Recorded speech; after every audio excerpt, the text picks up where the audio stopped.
So just to reiterate this real quick, if you've missed any of this series, I would encourage you to try to follow up somehow and find a time. If you don't have good, strong internet at home, maybe go to the library for a little bit, plug some headphones in, and check this out, because we're in a series all about starting points. And a lot of times when we come to the new year, we think about a starting point in some new endeavor, some new things, or trying to move to do a new thing with your life. But this entire series that we're on over the next several weeks, as well as the last couple of weeks, is the starting point with your faith. Everything starts somewhere. There's a birth point to everything. Your human existence came from somewhere. You know, your job came from somewhere. It had a starting point. Your relationship with your spouse had a starting point. The birth of your children had a starting point. Conversation for another time. And so, come on, guys, lighten up a little bit. And so throughout this entire series, we're talking about faith. And the first week we talked about this. We really talked about how, at the beginning, the most important question you will ever ask about anything when it comes to the Christian faith is, who is Jesus? I mean, that's it. That's the question you got to ask yourself. Who is he? And what does that mean to me? How does that affect me? How does that change me? What does that do to my life? How do I respond to that? And so we talked all about encountering Christ as Paul had a conversation with some religious leaders of Athens, and they were talking about all these different gods and all these different perspectives. I mean, they even had an altar to an unknown God in case he showed up. And he said, this is the one you've been looking for. He's the one who raised from the dead. He's the one who couldn't stay dead. He's the one that overcame all of that and set you free. And it doesn't show. Some continued to listen. Some wanted to hear more. Some walked away. And we know that that's going to happen. Some people are going to respond. Some people are not. But ultimately, the very important question you got to ask yourself is, who is Jesus? And last week we discussed a hard one that I've had a challenge talking about in the past in church, and that's sin. What is it?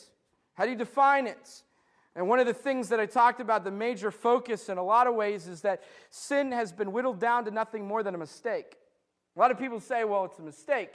Well, the truth is there's premeditated mistakes then. And there are planned out mistakes then. And mistakes that we kind of work towards.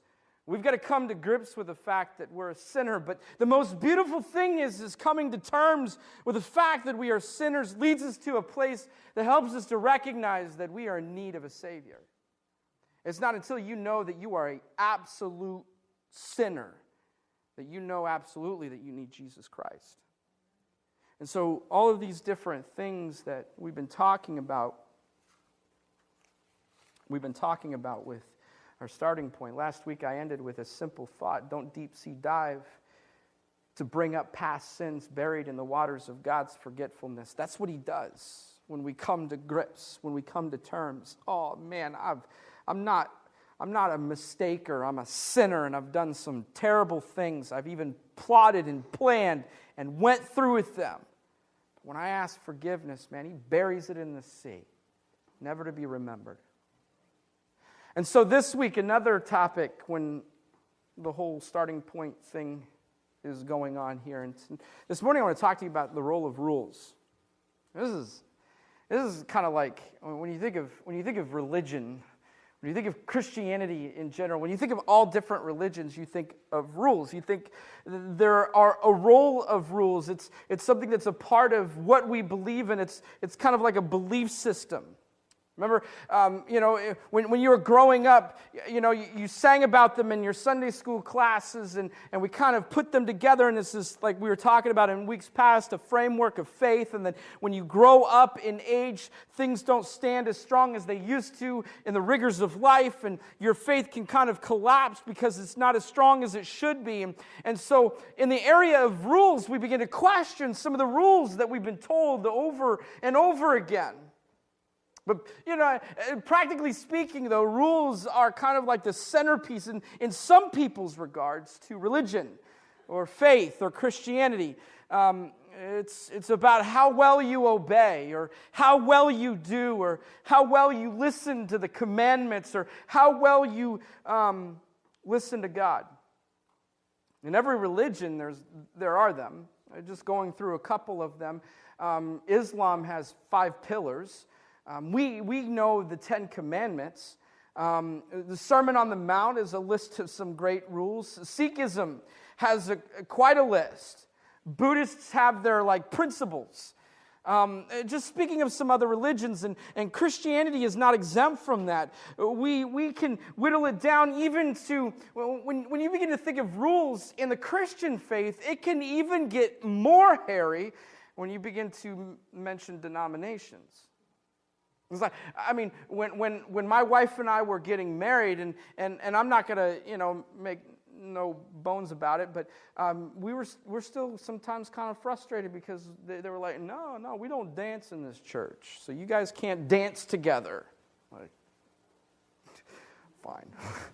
And I know that it's like, come on, really? Those are the things that I'm talking about. My wife grew up in a church, and I'm not going to mention a denomination because I'm not about knocking down denominations. I believe that everybody who loves Jesus Christ and is heading for the gospel are right on. But this denomination, she wasn't allowed to go to movies. And some movies are really bad you shouldn't go to. And then, for instance, there was no drums in the church. You don't put drums in the church because drums are the devil. Those are musical instruments used in the world. So don't bring them into the church. You start to see in the Christian faith how rules kind of break apart, and you look at all these different denominations, Baptist, Methodist, Catholics, Presbyterian, Church of God, Assembly of God, and on and on and on. We see rules, and sometimes rules are nothing more than just kind of like a habitual practice that's just continued on from the day of whenever. There have been many times where I've said, well, why do we do it that way? Well, that's the way it's always been done. Well, why? I don't know. That's just the way it's always been done. Okay, let's do it different. So what is the point of this? What is the meaning of this? Why do we have rules? And we know that with those rules, there's enough guilt for all of us, and enough shame for all of us, and enough judgments that's been passed from each person, and the struggles. One of the things that I've noticed rules have become are kind of like this constricting measure to try to make people or force people to live right. And really, it's like shock therapy. You did something bad's going to happen, zap. You broke a rule, zap. Instead of watching someone transform from the heart and begin to change naturally. Simply put it, I'm going to break it down to some real easy details for you. Rules always assume a relationship. Rules always assume a relationship. And to make this easy on everybody, including myself, in trying to help understand this, I broke it down into three different categories. We'll talk about 2 of them for just a few minutes. Family rules. Okay, so the family rules, for just a minute, let's talk about this. The family rules are, you were born into it. Your parents, somewhere, somehow, whether it was something that they learned along the way, or something that they made up along the way, or something they just kind of figured out or conjured up, your parents started making rules. You didn't make the rules, they didn't make rules for you to be a part of the family. Your rules are already a part of the family. They were already the standards that were set for that family. You were born into it. It's these are the rules of the family. You're born into it. You're a part of a family. That means that these rules are a part of you. They're a part of who you are. These rules are to be followed only by the family members, right? Because you are part of the family. You've heard the statement before, well, so-and-so doesn't have to, well, they're not a part of this family. They have their own rules. We have our rules, right? My kids throw that at me all the time. Well, they don't go to bed. My friends don't this. My friends are allowed to watch this. Okay. They're not a part of this family. This is your family. We make the rules here. Because you're born into that. It's a part of your experience. It's a part of who you are. Now, the other set of rules that can kind of fit, if you were to categorize this, this is the club rules. These are the rules that you choose to keep to get in. Right? You decide that coming along, you decide that you want to join a club, or you want to be a part of an organization, or you want to be part of something, and so you decide that you're going to follow a set of rules in order to be a part of that club, in order to be a part of that organization, in order to be a part of something. It's like you like sign a contract, or you agree to a set of guidelines. And what happens as soon as you break one of those rules when you're a part of a club? You're out. You broke a rule, you're gone, right? So there's family rules that you're born into, rules that are part of the family because of the relationship you have to your family. Then there's the club rules, the rules that you agree to, you sign in, and this is like fraternities and sororities. I mean, you agree. This could also work for employees, like you agree to a set of rules, and as soon as you break one of those rules, you're out. The neighborhood association rules. Just kind of added this one. These are the rules whether my wife's grandparents lived in a family or in a neighborhood association. They lived in like a complex or whatever you want to call it. They had like a public pool and all these different things, and they had to abide by certain rules everywhere from the length of the grass to the color of the house. And so like if some of these neighborhood associations, I mean, they get strict, they get real. If you're not following the rules, then you're out. Others, there's not really a set list of rules or a signing that you do, and there's not necessarily a association, but you know that there are some unwritten rules, and if you don't follow those unwritten rules in your neighborhood, they don't want you there.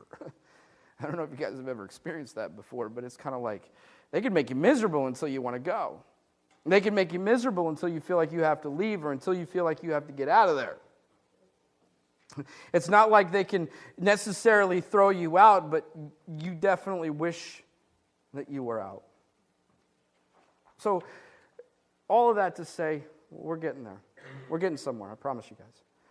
Remember I said rules always assume a relationship. Let me ask you this. You see the parallels in religion. You see the parallels in religion. If you're in with God, then you're in. And you got rules to live by. Like the family organization, or the family rules. If you're in with God, you're in with God, and you experience God, and you get the fullness of God, and so on and so forth. But yeah, man, God sets out some things that He wants you to follow because He loves you, and He wants you to obey them and lean on them and do what He asks you to do. So you follow the family rules because you're part of the family. Others of us, man, we get emotional about this conversation because other of us, we've experienced the club model or the club rules. As long as you follow these rules, you're in with God. But if you mess up, man, if you fail, if you screw things up, then you're out. You don't belong to this anymore. You sign on the dotted line, you better get your act together, you better get straightened out, you better fix things before you walk into this relationship with God or into this church where you're out. Plain and simple. And then some, they experience the neighborhood association of rules when it comes to church and when it comes to Christianity.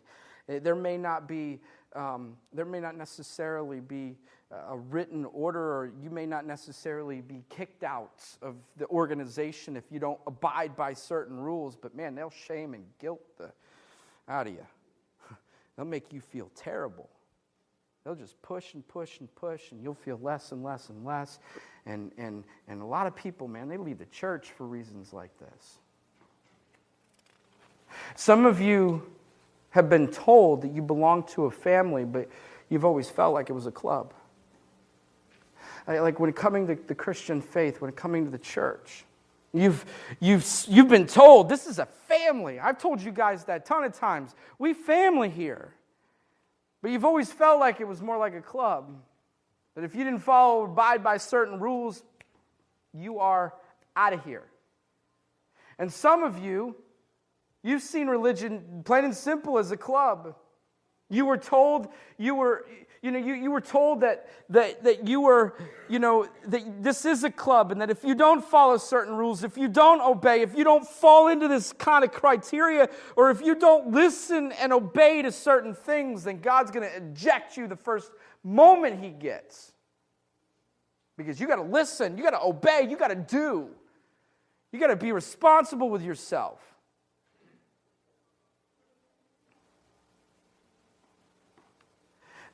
The question that we struggle with, and I want to talk about this. This is all leading up to something very important, guys. The struggle that we have, the question that we have is, how does my behavior affect my relationship with God? When we think of the role of rules, how does my behavior, how do my actions, how do what I do, how I live, how does that affect me and God? How does that affect my relationship with God? Because like this entire series starting point, we have been told everything and anything. You better obey the rules or you're out. Or, we're a family. You can do whatever you want to. It doesn't matter. He's going to love you anyway. That's not good either. That's not good either, because we can't just go and live wildly like we want to and expect no ramifications of that. And so for mention's sake, this morning, in order to address this, I'm going to talk about some of the oldest rules that we've ever seen in the Bible, the Ten Commandments. Because those have kind of become a firming foundation for our faith. I mean, if you look at the Ten Commandments, you'll see how, each one of them kind of creates an understanding of how we and God are supposed to work together. 1, have no other gods. 2, have no idols. 3, do not take God's name in vain. 4, remember the Sabbath. 5, honor your father and mother. 6, do not murder. 7, do not commit adulteries. 8, do not steal. Or 9, do not lie. 10, do not covet. Yes, I read them. I didn't want to miss any. It's okay. It happens. You guys remember where the Ten Commandments are? Exodus what? Who can tell me? 20. Exodus 20. You were close. And so, in understanding the context of this message, though, I'm praying that this is mind-blowing in understanding the whole point of rules. Because I pray that this changes you, because I know that I have personally experienced the constriction of feeling like, I got to obey, I got to do better, I've got to listen better, I've got to be more responsible, I've got to obey these rules, or God, as soon as He gets the chance, is going to say, don't let the door hit you where the good Lord split you. Out you go. Right? All right. I just said what you guys feel sometimes. Don't look at me like that.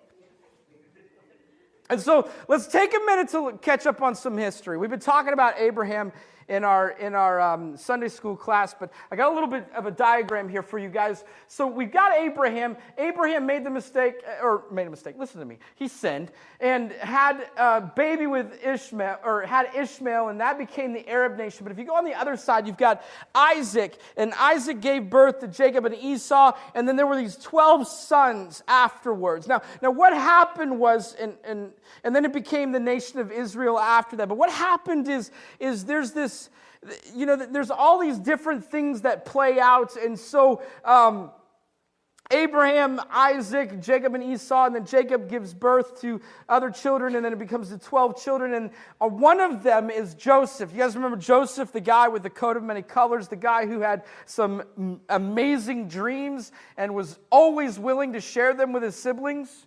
The guy who ended up in a pit and then sold into slavery and then had a cougar come after him, a woman who was older, and just tried to pull him into this sinfulness. And he just kept rejecting and kept running away and kept denying and kept saying no, until it got to the point that Pharaoh had a dream and said, oh man, I can't understand this dream. And it was talking about famine and everything else. And Joseph came and interpreted the dream. And Pharaoh's like, you're the man. And he put him in charge of all of these, all the Egypt. And then after, when the famine came, Joseph brought the family and all the Israelites to where they were in Egypt. And then the Israelites just began to expand and multiply and grow. And there were so many of them. And the pharaohs got concerned. And that's when slavery began. They said, no, they're growing too many. There's too many of them. We got to watch out for this. You know what we're going to do? We're going to put them in slavery. We're going to put them in bondage. And the story of when Moses comes and sets them free from their bondage to Pharaoh and to Egypt, they had been in slavery for 600 years. That's a long time. And so in the story, you've got Abraham as a figment of it's like, almost like a fireside story that maybe the Israelites are telling their children to try to create hope and stamina in them, because I imagine after 600 years of slavery and being tortured and being beaten and being told what to do and living like that, they probably lost a lot of hope. And so here's this Israelite nation living in 600 years of slavery, and they're saying, hey, remember the stories of Abraham. Remember how Abraham was promised. If you look at the story of Abraham, Abraham was promised that you would become a great nation, that you would, all these different things. Talked about the blessings that would come.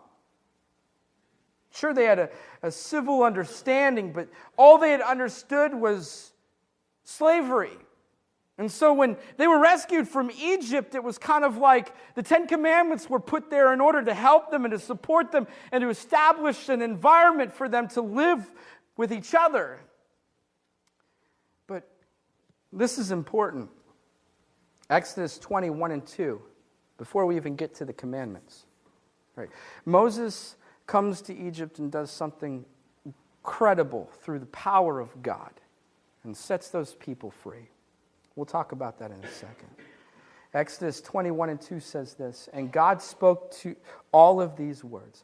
I am the Lord your God who brought you out of Egypt, out of land of slavery. Okay. So you're telling me that I have been enslaved for 600 years, and all of a sudden, you're my God. Let's frame it in this way. Let me say it this way. The Lord who has done everything for you, yet you did. I am the Lord who has done everything for you, yet you did nothing for me. That's what he's saying right there. This will all make sense in a minute with the roll of rules, trust me. He's telling his people, he's telling them, you've done absolutely nothing for me. You have done nothing to earn this place. You were in slavery and bondage, and I came to you through a messenger, Moses, and set you free. I am your God. You are mine.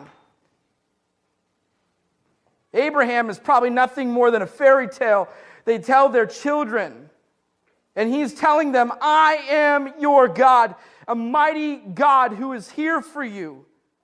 And I've done everything for you, yet you've done nothing for me. Sound familiar? Sound familiar, guys? I am a God who's done everything for you, yet you've done nothing for me. Jesus Christ did everything for us when we did nothing for him. And so, let me say it like this. Before I give you the rules, I want you to know that I'm yours and you are mine. I want you to know that I am yours and you are mine. And get this. He's about to outline some laws. He's about to tell you this is how you live. This is how you interact with one another. This is how you, these are the rules that I'm going to give you. This is how you're supposed to be with me and with others. But before I do any of that, hey, listen, I'm your God. You and me, we're close. You did nothing for me, but I did everything for you. In short, this is what God's trying to say to the people of Israel. Trust me. Trust me. Trust me. In Exodus 4:27 through 31, it talks about all kinds of miracles that they had seen. And if you go all the way to verse 31, it says, "And when they had heard that the Lord was concerned about them and had seen their misery, they bowed down and worshiped."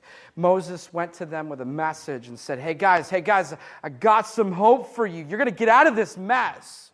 You're going to be set free. God sent me here to deliver you from slavery. To deliver you. And they're just like, yeah, you know what? He's heard me. He's heard about our misery. He's heard about how terrible things are here. And they bow down and worship because they began to trust in a God that said, I am your God. I'm yours. I'm your God. It's not like this thing like, I'm your God, listen to me. No. Come on, guys. No. God's like, hey, come here. Come here. It's like what I do with my children. I'm your dad. Come here, son. I'm your dad. That's what he's getting at. It's like what I do with my daughters. Hey, babes, I'm your dad. Come here. I'm your dad. God's looking at the people of Israel. He's not like, I'm your God. Now you better listen. No. He's like, hey, I'm your God. Trust me. I'm your God. I'm your God. And he tells them to do something crazy. This is when the whole Passover experience happens. They have a normal moment with them where they sit down and have meals together and everything else. And one night God said, you know what I want you to do is I want you to spread blood on the doorposts. And I'm going to send an angel of death. And whoever has blood on their doorposts, I'll pass over. But if you don't, you'll lose your firstborn. And this is a big deal. They're like, well, why? Because I said so. I'm God. Just do it. And they did. They responded. They obeyed. And this mighty miracle, this amazing, crazy God in a matter of moments. Think about this. We look at all the plagues that happened. If you read the story, and I don't have time to get into all of it, but if you read the story, we see them just kind of as like, ooh, cool miracles, frogs and locusts and all these different things. But God was doing something. He was bankrupting Pharaoh. All that he had worked for through the slaves of God's chosen people, everything that he had done for them, all that he had worked for to accomplish what he had come to was gone in an instant when God sent plague after plague after plague and humiliated Pharaoh in front of everybody until the final point when Pharaoh was like, I'm not going to budge, I'm not going to let go, I'm not going to let this happen. No, you can't have him until he finally lost his son. And then he looks at Moses, and he's like, take him. Get out of here. Get out of here. And they're like, have your bags packed. In the morning, we're going to leave here. And Moses is telling them that. And they're like, whoa, wait. We've been in slavery for 600 years. And now you're telling me we're going somewhere? That we're leaving this mess? We're going to be set free of this? Yeah. They did what they did what he told them to do. And in trusting me, you will find deliverance, your deliverance from slavery. In trusting me, you will find your deliverance from slavery. And they're delivered from slavery. They're set free. They go into the wilderness and there's this massive ocean or sea splitting, and they pass through the Red Sea and comes in on their enemies. Just miracle after miracle. And they get up to this mountain, and God descends on the mountain in the form of a cloud. And Moses is like, if you follow the story, if you go and read it, you'll see this. Moses is like, hey, God wants to talk to us. Come on, folks, let's get up there. And they're like, no, you go talk to God and tell him what he has to say. You got it. You guys are already like this. So go ahead, just get up there. You go talk to God, and we'll stay down here, and we'll do our thing down here. So Moses goes up there, and God outlines for the first time, he outlines these 10 commandments. He outlines these 10 commandments to tell them something. And as we read this earlier, I want to reiterate this.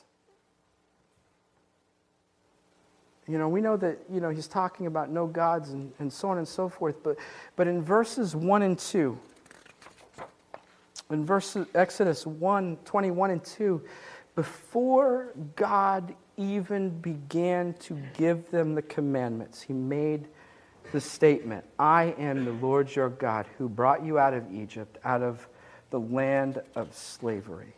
Before he even began to outline the commandments, which brings me to this conclusion. The 10 Commandments were a confirmation of, not a condition of, Israel's relationship with God. You got to grab this. We're troubled. A lot of us have grown up to experience religion on different planes, and we look at this book and we say, these are his conditions, and I better follow, or I'm out. And God's like, no, this is a confirmation. This is a confirmation of my relationship. This is a confirmation of my love for you. This is a confirmation that you and I were tight. This is a confirmation that we are indeed, that I am indeed your God. Before he began to outline the laws themselves and tell them how they were to live, he wanted to make it clear. I'm your God. I'm your God. And I'm going to be your God, and you're going to be my people. You need to follow me. Yeah, you need to follow these commandments, but it's a confirmation. It's a response to the reality that we have relationship with him. Right?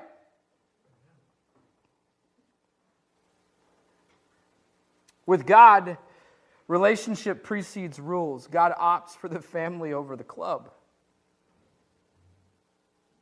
He opts for the family over the club. Let me say it this way. The role of rules is this.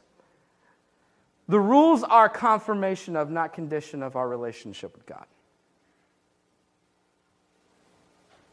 We've got to see this. It changes things. It changes things for me. That we see God in a different place. That this is... If this is true, then all religious perspectives should change. We put too many conditions on the church. We're not a club. And neither is our relationship with God based on certain requirements being fulfilled. We are family, and it speaks of the wealth of God's love. And it speaks of the wealth of who God is. Before God even began to define the commandments, he was simply saying, hey, people of mine, trust me. Trust me. If you walk into this relationship with God as a rule system and certain laws and things, and your obedience is all about how well you obey and how well you do things, depending on how well God's going to bless you and how well he's going to give you or whatever. If you live life that way, it will be miserable because you will never be good enough. And every time you mess up, every time you sin, you're going to say, oh, I'm out. It's over. I'm done. I'm finished. What did David do when he slept with a woman that was not his wife and impregnated her and then created an opportunity to try to make it look like she slept with her husband? And when he couldn't do that, he had him killed. What did David do? He cried out to God. You read the Psalms, man. There's some desperation in the words written in there. Oh, God, I need you. God, don't leave me. Because he knew that his God did not work on conditional grace and mercy. I can begin to listen and obey the laws and follow the rules and be obedient when I understand that those are an indication of his relationship with me. To say that is to say, hey, trust me, okay? Don't do this. Let's just talk about it for a minute. When we begin to talk about the 10 Commandments, obviously have no other gods. I mean, why would I want to? No idols. Why would I even want to curse God's name for all that he's done for me? everything that he's accomplished in my life. And we all need a Sabbath. I mean, that was a merciful thing that he did. Like, oh man, I got to sit down and relax today. Ooh, right? You notice how out of control things get when we refuse Sabbath days? That's all about, God says, keep the Sabbath and make it holy, or keep it holy. He's talking about like just taking a day and relaxing and chilling out and calming down and just taking a day. God didn't need to rest on the seventh. He's God. He did that for us. He did that for us, right? Honor your father and mother. For those of you who didn't growing up, you understand the commandment now. You should have. Things would have gone a lot easier for you. Do not murder. Do not commit adultery. Do not steal. Do not lie. Do not covet. God's like, okay, I'm going to steal all your happiness and fun. No, he's protecting us. He's keeping us safe. He's telling us, hey, look. Man, don't murder. Don't kill someone. Don't do that. You may never be able to be free of that guilt that you will experience as a result of that. Like coveting. We're like, wait a minute, why is that even in there? Oh man, jealousy will destroy you. You look at what your neighbors have. It goes on, expands on it in the Bible. It talks about coveting your neighbor's house, your neighbor's wife, or your neighbor's husband, and all that stuff. It's like, I want. Man, it's so miserable we become when we want what other people have. We do. God loves us. And when we begin to recognize that his rules are a confirmation of relationship instead of condition of relationship, we begin to see rules from an entirely different place. Genesis 18:18, just going back, this is what God promised Abraham. He said, all nations on earth will be blessed through you. All nations, that means everyone. That means everyone. God was speaking to, he was speaking through Abraham, and Abraham probably had no understanding or no idea. He probably thought, okay, yeah, we're going to bless all nations, but he was saying to him that eventually your lineage would result in Jesus Christ, and Jesus Christ's death and resurrection meant that the Israelites weren't just the favorites, and we're all grafted into this family when we accept him into our lives. When we say, Jesus, I need you. Your blood and your sacrifice set me free. Come to me, heal me, rescue me, set me free from my sin. It changes everything. We are then a part of this family. We are family. You guys got to get this. You tracking? You with me? Okay. Isaiah 49:6 says this. I will also make you the light for the Gentiles. This is another promise that goes along with that. That my salvation may reach to the ends of the earth.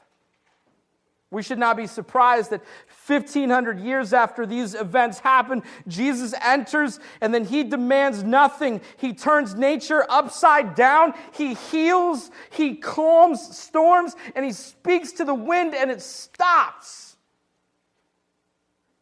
The people that were closest to him were terrified of his power. And what does Jesus say? Trust me. And then what did Jesus do? Everything, even though we did nothing. He did everything, though we did nothing. One of his closest, John, the one that he told to take care of his mother when he was dying on the cross. John said this in chapter 1, 12 and 13, he says, yet to all who did receive him, to those who believed in his name, he gave the right to become children of God. Children born not of natural descent, nor of human decision or a husband's will, but born of God.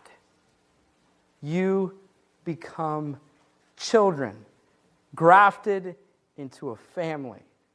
Not conditions that you have to follow, requirements that you have to live up to in order for you to be part of a family. We should never, as a church, just a sidetrack, we should never as a church tell anybody who walks in through these doors, Oh, you got to be a certain way before you can be here. Never. You got to act a certain way. You got to look a certain way. You got to behave a certain way. No. Because that's not how God works things. Because rules are a confirmation, not a condition. They're a confirmation. Man, you read the rules and you read them through the lens of God's love, it will revolutionize the way you see the things that He tells you should and shouldn't do. It will revolutionize the way you look at rules. It will revolutionize the way you experience those rules, because you know that they are an indication of God's love for you, and they're an indication of the promise that you can receive. Not because you're towing the line, but because, man, you're living every part of the life that He designed for you to live, because you're listening to everything He has to say. You're like, yeah, this is life. Not because, messed up again. I better obey. I better get it right. I better get it straight. I better fix myself. I gotta pull my bootstraps up and get back up on my feet and make my life right. No. Because just like a family, I mean, my kids, they mess up. I may correct them all over the house. It's all right. But man, you better believe the moment they come up to me with their tears in their eyes and their arms wide open, there's no withholding here. You are in my arms. You are my child, and nothing will change that. These rules that I give you in this house are not a condition of my love or a condition of my relationship. They're a confirmation of my love for you. Right? Okay.